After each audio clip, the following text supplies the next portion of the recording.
Bagalkot by election Vijayendra entry ಬದಲಾಗುತ್ತಾ ಬಾಗಲಕೋಟೆ ಚುನಾವಣೆಯ fever. ಇನ್ನು ಬಾಗಲಕೋಟೆ ಬೈ ಎಲೆಕ್ಷನ್ಗೆ ಈಗ ವಿಜಯೇಂದ್ರ ಅವರು ಎಂಟ್ರಿಯನ್ನ ಕೊಟ್ಟಿದ್ದಾರೆ. ಬದಲಾಗುತ್ತಾ ಹಾಗಾದ್ರೆ ಬಾಗಲಕೋಟೆಯ ಚುನಾವಣೆಯ ಫೀವರ್. ಕೈ ನಾಯಕರನ್ನ ಕಟ್ಟಿ ಹಾಕಲು ಬಿಜೆಪಿ ಸಾರಥಿ ರೌಂಡ್ಸ್ ಮಾಡ್ತಾ ಇದ್ದಾರೆ. ಬಾಗಲಕೋಟೆ ಬೈ ಎಲೆಕ್ಷನ್ ಗೆಲ್ಲಲು ಬಿವೈವಿ ತಂತ್ರವನ್ನ ರೂಪಿಸ್ತಾ ಇದ್ದಾರೆ. ಬಿಜೆಪಿ ಬಂಡಾಯಕ್ಕೆ ಬ್ರೇಕ್ ಹಾಕಿ ಒಗ್ಗಟ್ಟಿನ ಮಂತ್ರ. ಬಾಗಲಕೋಟೆ ಬಿಜೆಪಿ ನಾಯಕರ ಮಧ್ಯ ಅಸಮಾಧಾನ ಇದೆ.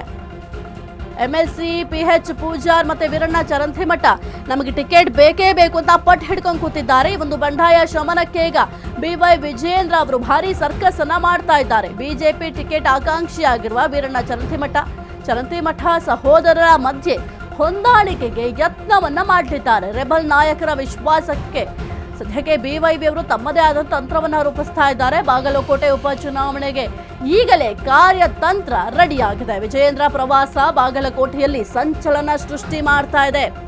ಈ ಒಂದು ಬಾಗಲಕೋಟೆ ಬೈ ಎಲೆಕ್ಷನ್ ಈಗ ಬಿಜೆಪಿಗೆ ಕಗ್ಗಂಟಾಗಿ ಪರಿಣಮಿಸಿತ್ತು. ಹಾಗಾಗಿ ಈಗ ವಿಜಯೇಂದ್ರ ಅವರು ಎಂಟ್ರಿಯನ್ನ ಕೊಟ್ಟಿದ್ದಾರೆ.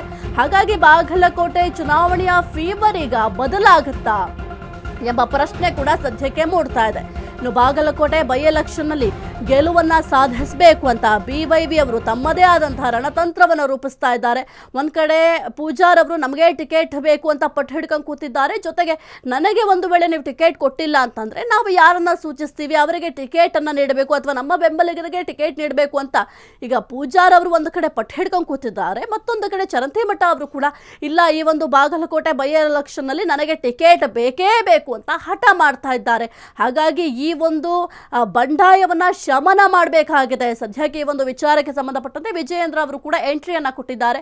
ಈ ಕುರಿತು ಹೆಚ್ಚಿನ ಮಾಹಿತಿ ನೀಡ್ತಾರೆ ನಮ್ಮ ಪ್ರತಿನಿಧಿ ಆನಂದ್. ಸದ್ಯಕ್ಕೆ ಬಿಜೆಪಿಗೆ ಈಗ ಈ ಒಂದು ಬಾಗಲಕೋಟೆ ಬೈ ಎಲೆಕ್ಷನ್ ಏನಿದೆ ಬಹಳ ಕಗ್ಗಂಟಾಗಿ ಪರಿಣಮಿಸಿದೆ.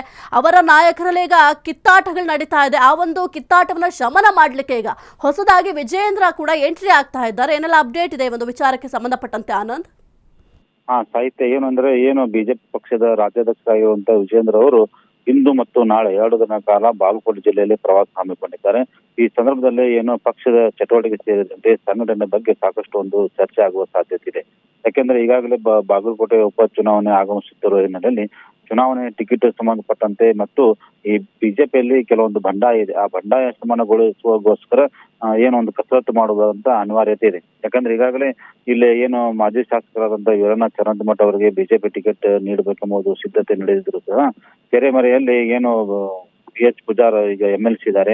ಅವರು ಸಹ ತಮ್ಮದೇ ಆದಂತಹ ಒಂದು ಕಾರ್ಯತಂತ್ರ ರೂಪಿಸುತ್ತಾರೆ. ಅಂದ್ರೆ ಅವರು ನಮಗೆ ಟಿಕೆಟ್ ಸಿಗ್ಲಿಲ್ಲವಾದ್ರೂ ಪರವಾಗಿಲ್ಲ, ಆದ್ರೆ ಈ ಸಂಘಟನೆ ದೃಷ್ಟಿಯಿಂದ ನೀವು ಹೆಚ್ಚು ಒತ್ತು ನೀಡಿ, ನಾವು ಸಂಘಟನೆ ಮಾಡುವಾಗ ಯಾವ ತರ ಇತ್ತು ಅದೇ ರೀತಿ ಮುಂದುವರಿಸಿಕೊಂತ ಹೋಗ್ಬೇಕು. ಯಾಕಂದ್ರೆ ಜಿಲ್ಲಾ ಮಟ್ಟದ ಪದಾಧಿಕಾರಿಗಳು ಇರ್ಬೋದು, ಜಿಲ್ಲಾಧ್ಯಕ್ಷರು ಇರ್ಬೋದು, ಹೀಗೆ ನಮ್ಮ ಬೆಂಬಲಿಗರು ಸಹ ಆ ಸ್ಥಾನದಲ್ಲಿ ಇರ್ಬೇಕು ಅನ್ನೋ ಉದ್ದೇಶದಿಂದ ಒಂದು ಬಂಡಾಯ ಭೀತಿ ಉಂಟಾಗುತ್ತಿದೆ. ಈ ಹಿನ್ನೆಲೆಯಲ್ಲಿ ಈ ವಿಜೇಂದ್ರ ಬರ್ತಾ ಇದ್ದಾರೆ. ಆ ವಿಜೇಂದ್ರ ಬಂದವರಿನಲ್ಲಿ ಈಗ ಹಾಲಿ ಶಾಸಕರಾದಂತ ವೀರಣ್ಣ ಚರಂತಿಮಠ ಮತ್ತು ಮಾಜಿ ಶಾಸಕರು ವೀರಣ್ಣ ಚರಂತಿಮಠ ಜೊತೆಗೆ ಹಾಲಿ ಶಾಸಕರಾದಂತ PH ಪೂಜಾರ್ ಅವರನ್ನು ಹೊಂದಾಣಿಕೆ ಮಾಡುವಂತ ದೃಷ್ಟಿಯಿಂದ ಮತ್ತು ಈಗ ಬಿಜೆಪಿ ಪಕ್ಷ ಬಿಟ್ಟು ಹೋಗಿರುವಂತ ಇಲ್ಲಿ ಜಿಲ್ಲಾ ಮುಖಂಡರು ಅಂದ್ರೆ ಈಗ ವೀರಣ್ಣ ಚರಂತಿಮಠ ಸೋದರ ಮಲ್ಲಿಕಾರ್ಜುನ ಚರಂತಿಮಠ ಇರ್ಬೋದು, ಮತ್ತೆ ಬೇರೆದವರು ಪಕ್ಷ ಬಿಟ್ಟು ಹೋಗಿದ್ದಾರೆ, ಅವರನ್ನು ಮತ್ತೆ ಕರೆ ತರುವಂತ ಒಂದು ಸಾಧ್ಯತೆ ಇದೆ. ಹೀಗಾಗಿ ಈ ಎಲ್ಲ ಒಂದು ಚರ್ಚೆ ಆಗುವಂತಿದೆ. ಇಂದು ಮತ್ತು ನಾಳೆ ಸಹ ಅವರು ಬಾಗಲಕೋಟೆ ಜಿಲ್ಲೆಯಲ್ಲಿ ಇರ್ತಾರೆ. ನಾಳೆ ಬೆಳಿಗ್ಗೆಯಲ್ಲಿ ಕೆಲವೊಂದು ಕಾರ್ಯಕ್ರಮ ಇದೆ ಮತ್ತು ರಾಮ್ಜಿ ಸಂಬಂಧಪಟ್ಟಂತ ಯೋಜನೆ ಸಂಬಂಧಪಟ್ಟಂತ ಜಾಗೃತಿ ಸಭೆ ಸೇರಿದಂತೆ ನೇಕಾರೊಂದಿಗೆ ಮುಖಂಡರೊಂದಿಗೆ ಸಭೆ ನಡೆಸ್ತಾ ಇದ್ದಾರೆ. ಅದ್ರ ಜೊತೆಗೆ ಪಕ್ಷದ ಚಟುವಟಿಕೆಗೆ ಸಹ ಅವರು ಚರ್ಚೆ ಮಾಡುವ ಸಾಧ್ಯತೆ ಇದೆ. ಸಾಹಿತ್ಯ. ಓಕೆ, ಥ್ಯಾಂಕ್ ಯು ಆನಂದ್ ನಿಮ್ಮೆಲ್ಲ ಮಾಹಿತಿಗಾಗಿ.